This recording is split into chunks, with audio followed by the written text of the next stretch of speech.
Have you ever felt like your thoughts run deeper than the conversations around you? Like you're seeing layers that others ignore, or worse, don't want to see? If so, you're not alone, and no, you're not imagining things. The truth is, deep thinkers often find themselves on the edge of the social world, not because they choose isolation, but because depth rarely fits comfortably into a shallow society. Thinkers like Kierkegaard, Simone Weil, and David Foster Wallace didn't live on the outskirts of thought because they wanted to be eccentric. They ended up there because they couldn't ignore what most people are content to overlook. But why does this happen? Why do those who ask the hardest questions find it the hardest to be understood? The answer isn't just philosophical, it's psychological, and maybe even biological. Let's start with a simple idea. People fear disruption.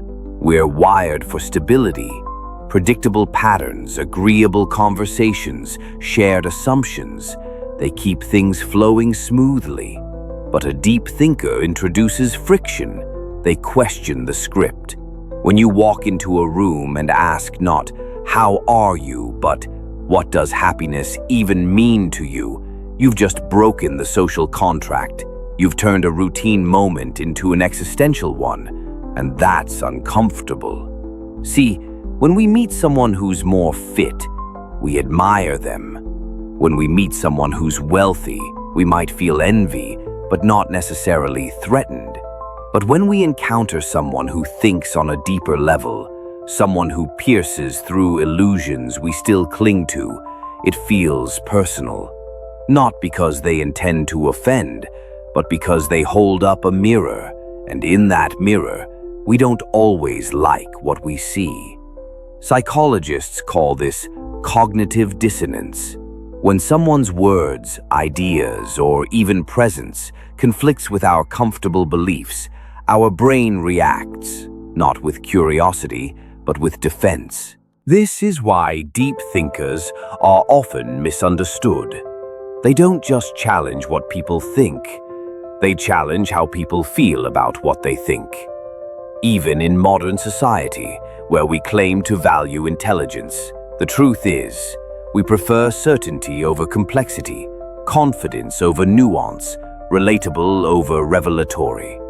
This is why charismatic personalities dominate conversations, while quiet observers are dismissed as aloof or distant.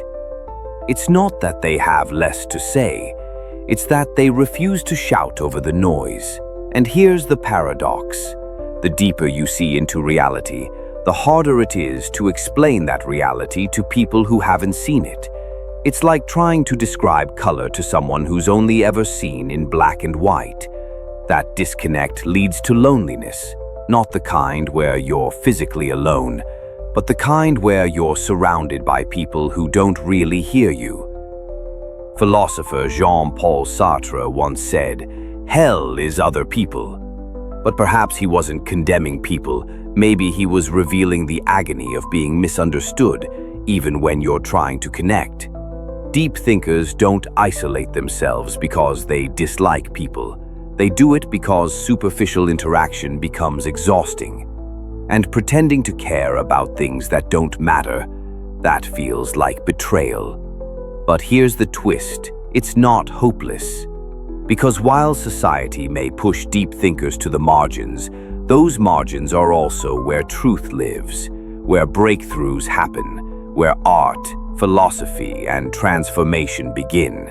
Solitude isn't always loneliness. It can also be sanctuary. And the more you embrace your way of thinking, even if it's quieter, slower, or more introspective, the more you begin to attract the people who speak your language.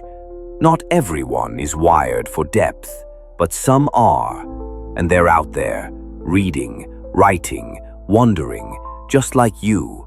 So, if you've ever felt like you don't quite fit in, don't shrink yourself to fit the room. Instead, find the rooms where your thoughts aren't too much, they're just enough. If this resonated with you, you're not alone. This channel is built for minds like yours, curious, reflective, and quietly rebellious. So stick around. There's more to explore.